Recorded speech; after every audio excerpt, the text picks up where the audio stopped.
നിൽക്ക്. സഹമന്ത്രി അവർകളെ, അറിവ്, സംസ്കാരം, പെരുമാറ്റം, ഇതിനൊക്കെ പേര് കേട്ടതാണ് ഈ നാട്. എന്നാൽ ഈ കോലം അലങ്കോളം. പിന്നെ ഈ ബനിയനും പാന്റും എല്ലാം നിങ്ങൾ ഇട്ടാൽ ഞങ്ങൾ പിന്നെ എന്തിടും? എല്ലാം അഴിച്ചു മാറ്റണം. മാറ്റി തുണ്ടും മുണ്ടു വിട്ടുവാ, അല്ലെങ്കിൽ പിച്ചിവിടും. പോ, നിൽക്കേ, വാ. സഹമന്ത്രി അവർകളെ, ജീവിതയാത്ര കല്ലും മുള്ളും നിറഞ്ഞതാണ്. അതുകൊണ്ട് ചെരുപ്പ് ആവശ്യം തന്നെയാണ്. എന്നാൽ ഇത് നോക്കൂ. എന്താ പിന്നെ, എന്താണിത്? ചെരുപ്പോ സ്റ്റൂളോ? ഇതെല്ലാം അഴിച്ചു മാറ്റി ഭഗവാൻ കൊടുത്ത അളവോട് വാ. പോ, നിൽക്ക്. സഹമന്ത്രി അവർകളെ, ദൈവം പെണ്ണിന് മുടി എന്തിനു കൊടുത്തു? ഭംഗിയായി ചീക്കട്ടെ. എന്നാൽ ഇത് അഴിച്ചു വിട്ടിരിക്കുന്നു.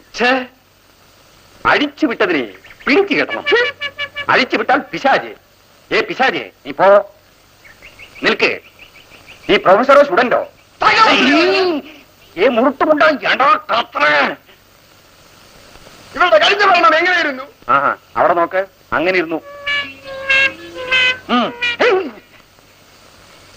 ഈ കർണാടകക്കാരി ചൂൾ സുന്ദരി, ഇവിടെ വാ. നിങ്ങളല്ലേ ഈ സംഘത്തിലെ വൈസ് പ്രസിഡന്റും സെക്രട്ടറിയും? ഭരണത്തിൽ ഇരുന്നപ്പോ ഞങ്ങളൊക്കെ വിറപ്പിച്ചില്ലേ? ഇപ്പൊ പോയവരോട് മാപ്പ് ചോദിക്കേ. പൊക്കോടി.